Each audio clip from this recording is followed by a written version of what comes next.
Hello, and welcome to our third edition of Dungeoneer, where we're exploring game development through AI development. In this episode, we're going to talk more about our code generation process, and specifically how we've evolved it to kind of our third core iteration of how we've been developing code. But first, we're going to walk through some of how we've been working on our enemy behavior and its evolution. We did a massive rewrite. We refactored the state machine, we added the player ignore when it's not in the room. We also ignore the player when it's not in the current line of sight. We added archetypes, difficulty scalars. We updated the behaviors and other core elements. We wanted to align to a more AI-driven enemy behavior. For the player pursuit around the obstacles, we were originally trying to follow the contours, but ultimately we ripped it out. It was just not working, and it was too glitchy for us, and we just kept piling on more and more code. So ultimately we replaced it with scent trails. This was a big rip out and rebuild after a lot of work we had previously done and just kept coding over and over and over with kind of bad processes from what we were learning through this exercise. We also added some debug visual layers. They really kind of help show the state, the time and state, the memory, the field of view. And after this initial rebuild, there's still lots of errors to fix, but at least in this initial test, after the major refactor, the enemy didn't even pursue or attack us. In this next clip, the enemy does now identify an attack, but as you can see, the memory quickly expires, it spirals in a state change, and then eventually just wanders off and ignores the player. In this next clip, it initially finds the scent trail and follows it, but it again gets stuck in a state change loop, the memory expires and it wanders off, and then it doesn't even respond to the player interacting with it. Here you'll see it follow a scent trail again, but eventually it hits the wall and spins out of control, and then it gets stuck in a state change and freezes. In this one, we added visuals to the raycast, but unfortunately the rays are following the cursor direction, and they're also emanating from our offset raycast origin, which is a remnant from our previous designs that we were working on. In this one, the field of view is now tracking the player, but again, we still have our raycast origin and our field of view origin spin out of control from physics. In this one, the field of view and raycast origin are centered on the enemy, and the field of view rotation stopped working, and we still have physics interactions spinning the enemy. In this one, the physics are not rotating the enemy, but unfortunately the field of view is still not rotating to track the player. Now the field of view is tracking the player position. We added an enemy look indicator to kind of help see what the enemy could be looking at. It'll help with our animations later. We added an enemy weapon mount and fire point as well to again help with some of the visuals for when we start adding animations. All are rotating to track the player, and the fire point has instant rotation though, so we still have to fix that. Here the field of view just got really glitchy, so we got to fix that for sure.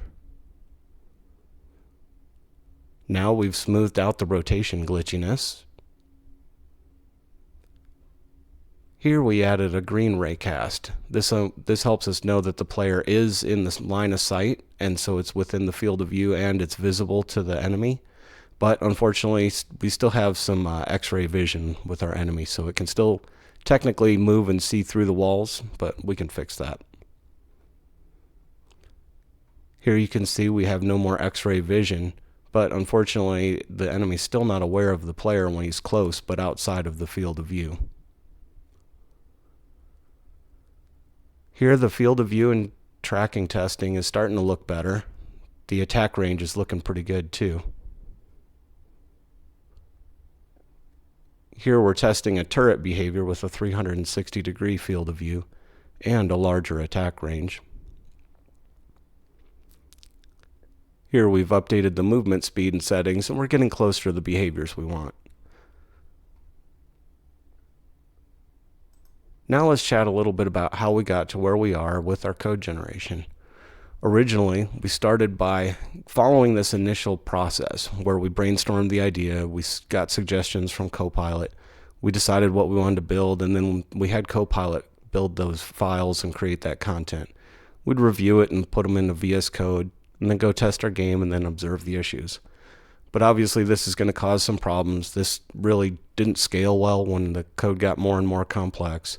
It just wasn't effective after a few iterations, and we weren't leveraging some of the initial code agents that are available to us. In this iteration, we used a metadata blueprint, which we helped create through Copilot and the agent, but ultimately this process flow gave us much better results, but it still had some problems. But ultimately, as we follow the path, from our brainstorming, we had Copilot suggest some refinements. We'd pick what we want to do, and then we'd again go back to Copilot and have it generate the prompt. We would then put that prompt into the GitHub agent and let that run and update our files. And again, we wanted it to keep track and update our metadata blueprint, which we would then feed back into the Microsoft Copilot agent. And over, we would kind of loop through this process and test our game and observe issues and go back and forth through these cycles. It worked, but again, there were still some key problems that we observed in this process. The M365 architect just didn't have the detailed context that it really needed to make good decisions and really choose which path to go when there are multiple options. The GitHub Copilot agent, we treated it first as a junior developer, but realized it needed more of a contextual senior developer. We didn't need to be as explicit with everything we told it to do, and we needed to give it a little bit more free rein to make some decisions. And ultimately, we were missing just kind of the overall cohesiveness between the code and the plan. So now we're going to talk about kind of where we've arrived at our current state. So again, we're brainstorming what we want to do, and then we work with the M365 Copilot agent to suggest some refinements to what we want to do. And then we again pick out of that list and out of that iteration cycle, what do we really want to go make?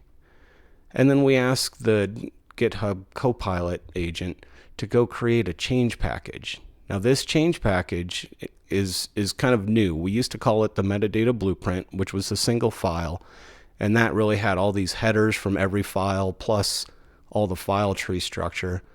But now what we're doing is we've kind of iterated on it to become a little bit more than just that. It's got the layers of the vision and roadmap now, kind of the overall project architecture. We also still have the metadata blueprint as well as a feature blueprint. So very specifically, we may focus on enemy behaviors as in this video. And then once we're working through that feature blueprint, we generate console logs, which we, if they're big enough for various things that we're trying to debug, we'll paste into here. And we also keep track of a feature fix log so that every time the agent goes through and makes major changes to the code after it's implemented the blueprint, we keep track of those feature fixes in a detailed list. And that way at the end, it can kind of go back and take all of the feature fixes that arose after following a blueprint and make sure that we have cohesiveness between what was in the blueprint, what was in the fix logs, so that we can go back and make sure that everything stays cohesive throughout the entire life cycle of what we build during that feature blueprint build exercise. So now that we have this change package, it really kind of opens the door for better context of everything we're doing. So we can take that change package and pass it back to M365 Copilot and get some suggested refinements. So this really helps in the beginning when we're still planning a change.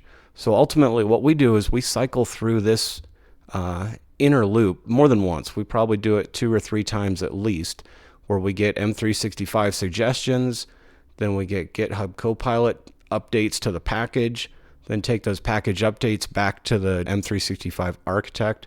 So between the architect and the agent, we bounce back and forth over the same documents until we get to exactly a good build blueprint that we're going to go implement. One of the key things about this process is that the GitHub Copilot agent owns the package. It's the one that makes the decisions on what to create and how to create it at the code level. And that's really helping keep a much cleaner separation of duties and treating it more like the senior developer that we said. We don't want any updates coming from the M365 architect. What we do is we have the M365 architect review the package. It comes up with either new layers or new considerations or other changes that might be considered, but we don't allow it to make the changes. All the changes come directly from the GitHub Copilot agent so that that package stays cohesive, at least to the developer, and then has that second set of eyes from the architect that we use out of M365 Copilot. Ultimately, once we've approved that change package and we like what we're going to go execute, we then let the GitHub Copilot agent go implement those changes. So it'll go out and it'll fix every file that it needs to, and it goes back and references all those change package documents. And we really like how it starts keeping track of what is complete and what it's to do, and it has just kind of a whole to-do list that it ticks through as it's building stuff, and then gets to a point where we can then go test the game. And as we've seen before, once we start testing the game, we're going to find some issues. But now we document those issues. We really make sure that we put those issues directly in our change package so that it can read detailed logs, compare it to all the other files, and make better decisions about what to change and how to change it. And ultimately, we again do another inner loop of this whole process where we go through, making changes to the software, letting the agent make all the changes, then we test it, then we document them in the markdown documents, and we just keep looping through them. And again, we don't necessarily update the markdown documents ourselves other than checking off the boxes when it's player testing.